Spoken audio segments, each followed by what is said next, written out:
I know you've been waiting on a 4K 120 Hz television from Samsung that doesn't break the bank. So for the channel and for you guys, I picked up the Q70C. Now this is the entry level to get 120 Hz, but it has some great features like 4 HDMI 2.1s the way it should be. And it also has supreme local dimming. It has a new Tizen 7.0, and we'll talk about some of that on this video. But the first thing I'm going to show you guys is an unboxing, and then we'll take a look at the design. Next, we'll do a basic setup using a smartphone, followed up by an overview, including some picture demos so we can get a rough idea of what this TV looks like before the main review. And just so you know, this is the first time we had a 70 series in the United States since 2021. If you guys don't own one of these, you need to pick it up. It's actually for cutting tapes on a box, which is pretty cool. Now, just like all Samsung TVs, you get this unpacking guide which shows you how to put the TV together, and I'll definitely be using that. This one has a new design, so here's the feet that comes with it. And then over here, you get this packet that has a remote control, instruction book, power cord, and things like that. So let's go and get this styrofoam out. Now, one thing about Samsung, they want you to cut the box here and here. But since I put these TVs in storage after I'm done reviewing them, I definitely don't want to do that, but that's up to you if you want to cut your box up. And one thing about these feet, you see they have a label on them. This one says right.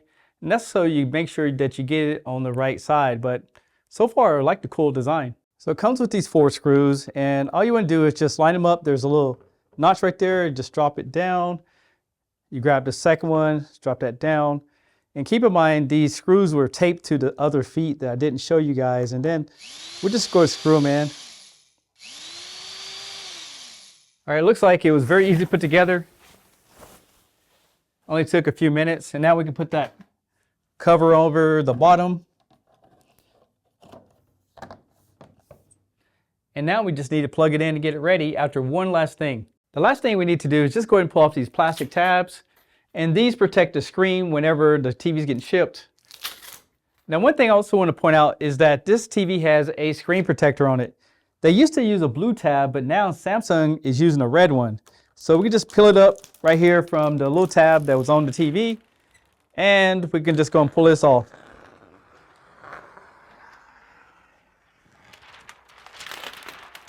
So let's take a look at the design of this Q70C. First of all, I like the nice thin bezels that goes all the way around the TV, and it'll look great if it's up on your wall.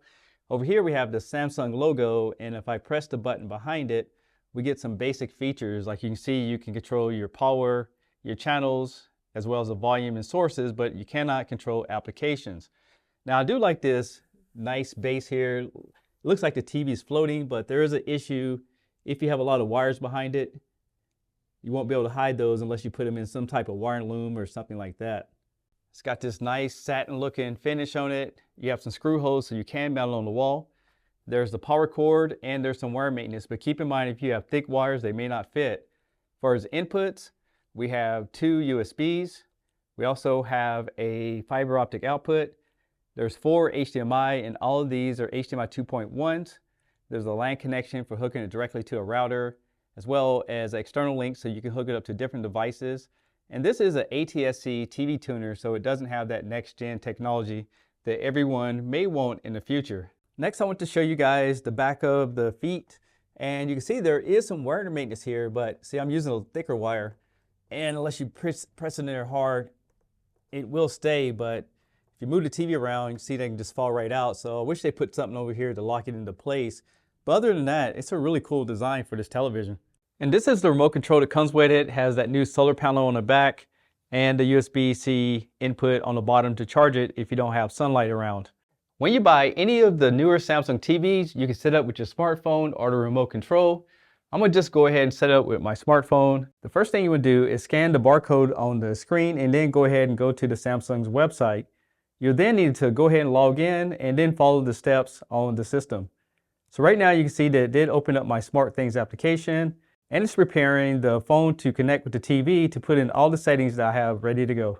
And now the TV is registering with my Samsung account that I previously set up. Next, you just name your device, tell it which room you're going to go ahead and put it in, press on next, and then you can choose your personal assistants. I'll just use the Bixby because it's already in the system. Go and press on next again. It'll then detect all your inputs, which I have the PS5 antenna plugged in and the Xbox Series X.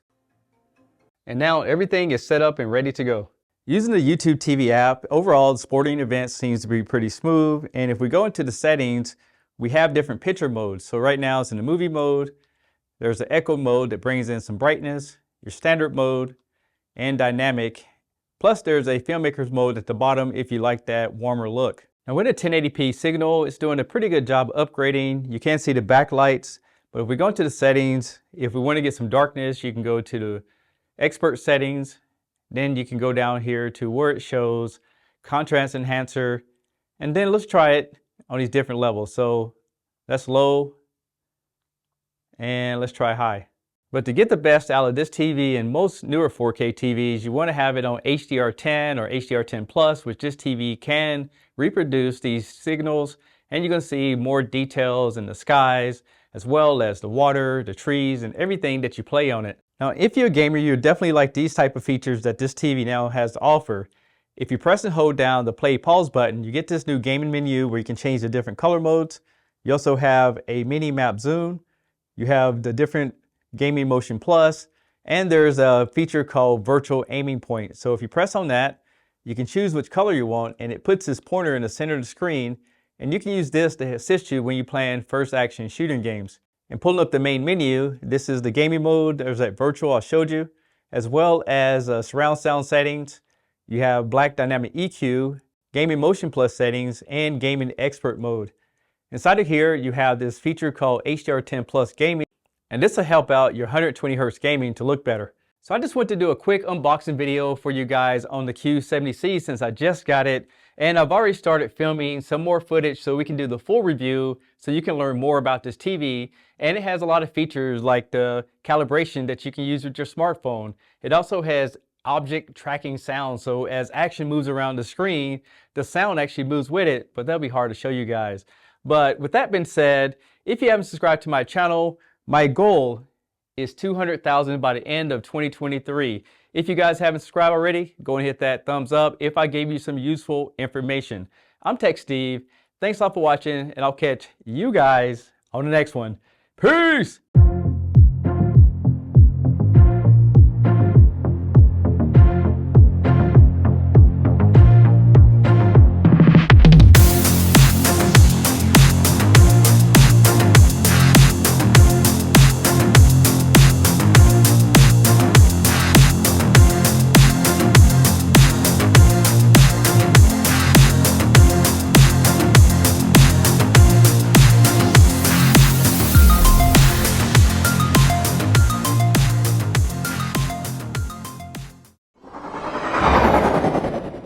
Tech Steve.